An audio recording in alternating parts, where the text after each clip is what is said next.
যে সকল বোকা মানুষ বলেন যে বিয়ে করতে টাকা লাগে না, তারা এই ভিডিওটা দেখেন দয়া করে। আগে দেখেন তো, মানে আমাদের হুজুররা বুঝছেন পাবলিকদের, মানে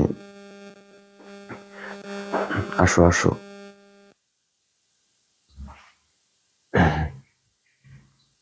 এত বেশি বোকা বানায় রাখছে যেটা কিনা বলার মতো না।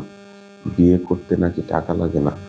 আচ্ছা ধরেন আপনি বিয়ে করছেন, ঠিক আছে, এখন আপনার বউ প্রতিদিন ফুচকা খায় বা চটপটি খায়, ওইটার দাম যদি 30 টাকা করেও প্লেট হয়, তাও হচ্ছে মাসে কত, 900 টাকা বা 1000 টাকা। এটা তো ধরলাম 1000 টাকা। এখন আপনি যদি বেকার অবস্থায় বিয়ে করেন, আপনি 1000 টাকা কোত্থেকে পাবেন ভাই? আমাকে একটু বলেন তো। আপনি যদি বেকার অবস্থায় বিয়ে করেন, তাহলে 1000 টাকা আপনাকে কে দিবে? এরকম আরো অসংখ্য খরচ আছে। বিয়ের পর বাপ মা আপনার বাপ মার অনেক আপনার প্রতি ভালোবাসা যেটা বিয়ের আগে ছিল সেটা পরিবর্তন হয়ে যাবে, কোনো সন্দেহ নাই, ঠিক আছে? আপনাকে অন্য চোখে দেখা শুরু করবে। তার উপর আপনি যদি আবার বেকার হন, প্রতিদিন আপনার ওয়াইফের সাথে আপনার গ্যাঞ্জাম হবে, প্রতিদিন আপনার ওয়াইফের সাথে আপনার গ্যাঞ্জাম হবে।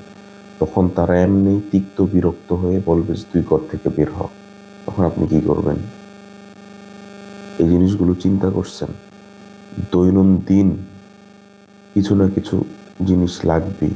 আর এই কিছু না কিছু যেই জিনিসটা আছে, সেটা যদি হয় 100 টাকা করেও, তাও মাসে 3000 টাকা। চিন্তা করছেন একবার? অলরেডি 4000 টাকা হয়ে গেছে।